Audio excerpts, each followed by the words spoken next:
जब आप धाम पर आते हो, पहली बार आते हो, तो आने के बाद में आप परमिशन लेटर जो कि आप प्राप्त कर लेते हो।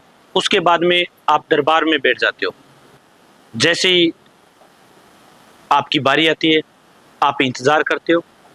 तो इंतज़ार करते हो तो उसके अंदर सिस्टम ये होता है, कई बार पहली बार में बारी आ जाती है, कई बार भीड़ ज़्यादा होने की वजह से बारी नहीं आ पाती है।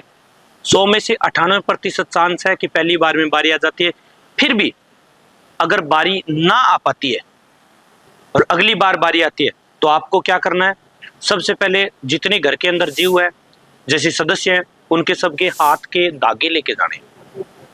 जिसके रोग है, उसके कमर का धागा लेके जाना है। जो दवाई चल रही है, दवाई हम बंद नहीं करवाते, आप दवाई लेते रहो। जब माँ का हुक्म होगा, डॉक्टर ऑटोमेटिक आप ही दवाई बंद कर देगा, अपने आप ही, हमें बोलने की जरूरत नहीं होगी।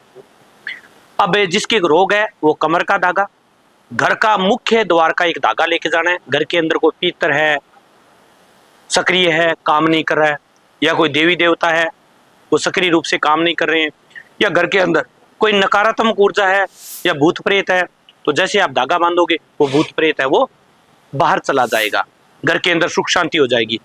तो ये धागे हैं, वो ले जाने अनिवार्य, चाहे बारी आपकी पहली बार में आए या ना आए, धागा बबूत आपको लेके जाना है। यह नियम के अनुसार, जैसे अपने हिंदू धर्म के अंदर अपने हवन करवाते हैं, तो आपको यहाँ हवन करवाना है। छोटा सा हवन होता है, आपकी इच्छा के अनुसार आप हवन करवा सकते हो। ये करवाना अनिवार्य है। ये करवाने के बाद में जैसे ही आप दूसरी बार आते हो, तो आपकी बारी आ जाती है। फिर भी अगर ना आ पाती है कोई कारणवश से, तो अगली बार में आ जाती है। लेकिन ये होता नहीं है कि बारी ना आए, फिर भी आपको बता रहे हैं। कई बार ऐसा होता है कि आपको कोई बताता नहीं है कि हमें तो ये बताया नहीं कि धागा लेके जाना है, बबूत लेके जाना है, या हमें अर्जी नारियल चूनी 11 रुपए ला करके माँ जगदम्बा के चरणों में छोड़नी है। नारियल चूनी 11 रुपए एक ही बार लेके आना है।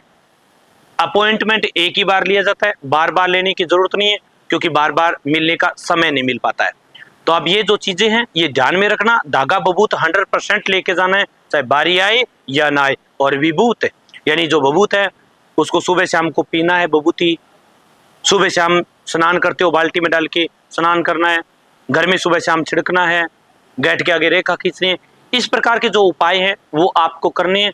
इससे आपको घर के अंदर सुख शांति और लाभ मिलेगा। माँ काली कृपा करिए, आपको फायदा बनेगा। जय माता दी।